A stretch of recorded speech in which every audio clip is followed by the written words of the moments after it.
अगर महाराष्ट्र पर नजरें टिकाई जाएंगे तो झारखंड में क्या होगा, इस चीज की भी सुगबुगाहट देखिए लगातार बनी हुई है। यूपी की 9 सीटों पर क्या होगा, छत्तीसगढ़ में क्या होगा, उत्तराखंड में जनता का रुझान किस तरफ जाएगा, ये भी देखना काफी दिलचस्प रहने वाला है। लेकिन देखिए जेएमएम पार्टी में हेमंत सोरेन ये कह रहे हैं कि भाई मतगणना केंद्रों के पास इंटरनेट को बंद करना चाहिए, ये मांग कर दी गई है।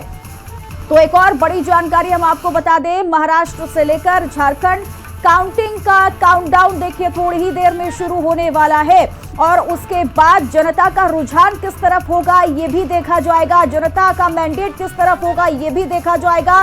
किसको इस बार महाराष्ट्र की सियासत का राजा बनाया जाता है ये भी देखना काफी दिलचस्प रहने वाला है, क्योंकि थोड़ी ही देर का वक्त बचा है और उसके बाद रुझान जो है वो भी सामने आना शुरू हो जाएंगे। अशोक हमारे साथ भी जुड़े हुए हैं। अशोक, ये कहना बिल्कुल गलत नहीं होगा कि जितने भी राजनेता हैं उनकी रातों की नींद उड़ी हुई होगी, क्योंकि तैयारियां तो इन लोगों ने पूरी की हैं, दावे भी बढ़ चढ़कर लगातार बीजेपी कांग्रेस कर रही है। ऐसा लगता है कि अब ईवीएम पर भी ठीकरा फोड़ा जा सकता है थोड़ी ही देर में, शाम तक।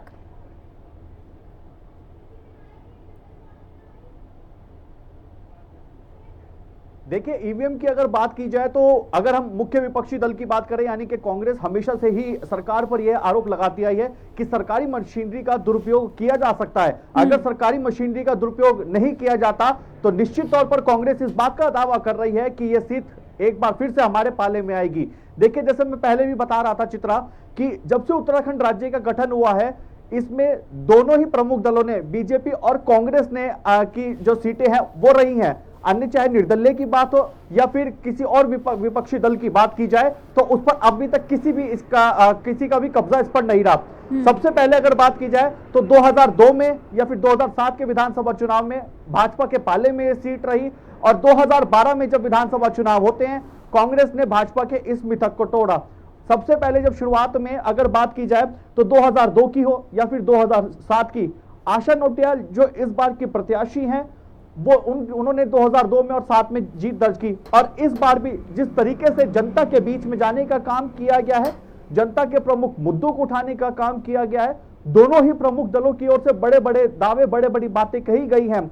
जहां एक तरफ भाजपा ने कांग्रेस पर यह आरोप लगाया कि भ्रामक प्रचार करते हुए वहां की जनता को भ्रमित करने का काम किया गया है, तो इस बार देखा यह गया है कि केदारनाथ उपचुनाव में कांग्रेस के पास भी मुद्दों की कोई कमी नहीं रही, चाहे फिर वो दिल्ली में केदारनाथ शिला का मुद्दा हो, केदारनाथ से सोना चोरी की बात हो, आपदा को लेकर के हो, इन तमाम मुद्दों को लेकर के कांग्रेस ने सरकार को घेरने का काम किया है। जिस तरीके से 2 हफ्ते से ज्यादा प्रचार प्रसार हुआ है, दोनों ही प्रमुख दलों ने अपनी पूरी ताकत झोंकी है, एडी चोटी का जोर लगाया है। ठीक है, एक और बड़ी खबर है वो भी बता देते हैं। सिद्धिविनायक मंदिर में नेताओं का तांता लगा हुआ है, नतीजों से पहले मंदिर में मत्था टेक रहे हैं नेता। तो देखिए, अब ये सिलसिला जो है वो देखिए हम हमेशा देखते हैं, जब जब किसी भी राज्य में चुनाव के नतीजे आने वाले होते हैं तो उससे पहले राजनेताओं का मंदिर जाने का सिलसिला शुरू हो जाता है। तो अब देखिए सिद्धिविनायक मंदिर जाने का सिलसिला शुरू हो चुका है, जहां बड़े बड़े जो नेता हैं वो वहां सिद्धिविनायक मंदिर में जाकर मत्था टेक रहे हैं।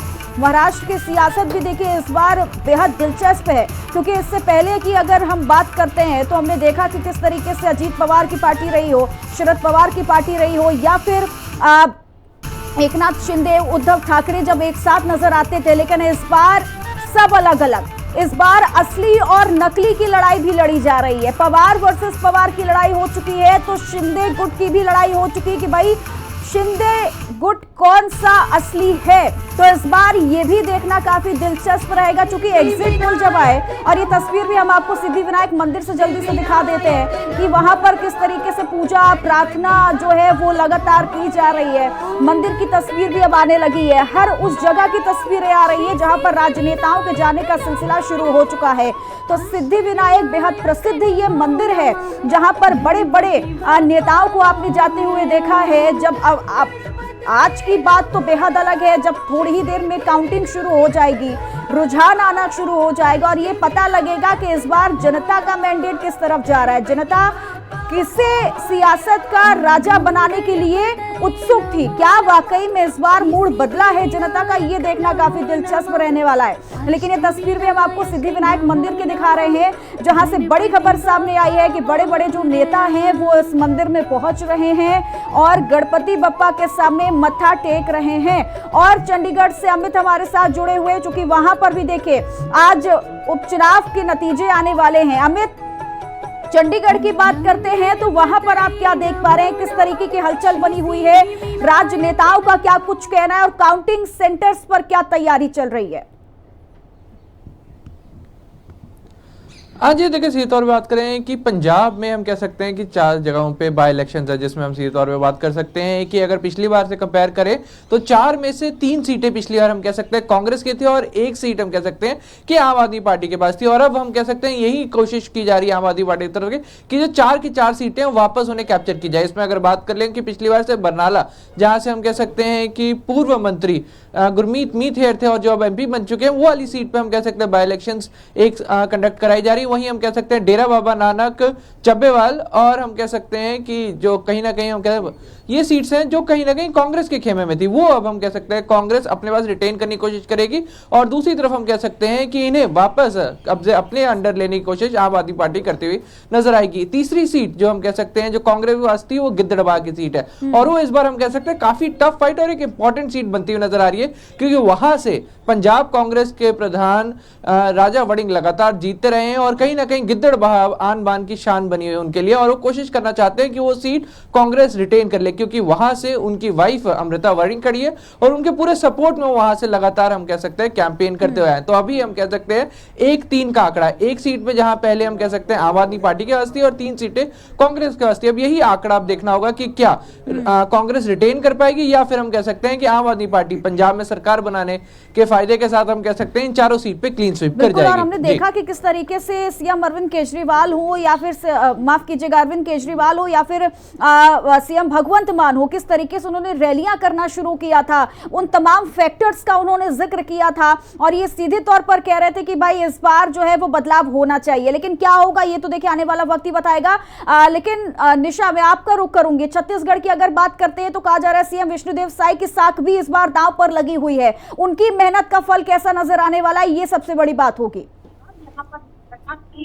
बिल्कुल चित्रा, अगर दक्षिण विधानसभा की हम बात करते हैं तो ये वो सीट है जहां से लगातार 7 बार बीजेपी की झोली में वोट जो है वो भर भर कर दिए गए थे और बृज मोहन अग्रवाल हर बार यहां से विजयी जो है वो घोषित किए गए थे। लेकिन दूसरी तरफ इस बार कांग्रेस ने आकाश शर्मा पर अपना जो भरोसा है वो जताया है। लेकिन 30 उम्मीदवार इस बार मैदान पर हैं। 19 राउंडों में वोटिंग होनी है। हर एक टेबल पर जो गिनती है उसका सिलसिला थोड़ी देर में ही शुरू हो जाएगा। आप देखिए कि यहाँ पर जो गिनती शुरू होने वाली है उसके लिए जो लोग हैं वो भी आ चुके हैं और लगातार अंदर जाने की जो कोशिश है वो भी कर रहे हैं। लेकिन विष्णुदेव साय जो कि स्वयं प्रचार प्रसार करने के लिए सड़कों पर कैंपेनिंग करते हुए देखे गए थे दक्षिण विधानसभा में, साथ में बड़े बड़े जो लीडर्स थे वो भी नजर आ रहे थे। अब देखिए कि कुछ बीजेपी के भी प्रत्याशी के साथ जो समर्थक है वो हमारे साथ है, जो टेबलों में इस समय गिनती के लिए होंगे।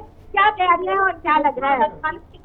देखिए, हमारी गिनती के लिए पूरी तैयारी है। कल बड़े नेताओं के द्वारा हम सबको प्रशिक्षण भी दिया गया था और लग तो ये रहा है कि जिस प्रकार की रायपुर दक्षिण की जनता ने लगातार 8 बार बृजमोहन जी पे विश्वास जताया, 8वीं बार उन्हें रिकॉर्ड मतों से विजयी बनाया, 9वीं बार सांसद के चुनाव पे रिकॉर्ड मतों से जिताकर दिल्ली भेजा। अब लगता है कि वो उत्साह लगातार कायम है और सुनील सोनी जी भी बड़े मतों के अंतर से जीतने जा रहे हैं। इस बार जो 50% के लगभग जो है वोटिंग हुई थी, इसे कैसे देख रहे हैं आप? देखिए, मुझे लगता है कि हमारे वोटर तो पूरे निकले हैं। जो कांग्रेस के मतदाता है वो वोट देने कम गए हैं, इससे वोटों का प्रतिशत गिरा है। फिर भी जनता में अभूतपूर्व उत्साह है और कमल के निशान के साथ ये प्रदेश विकास की ओर।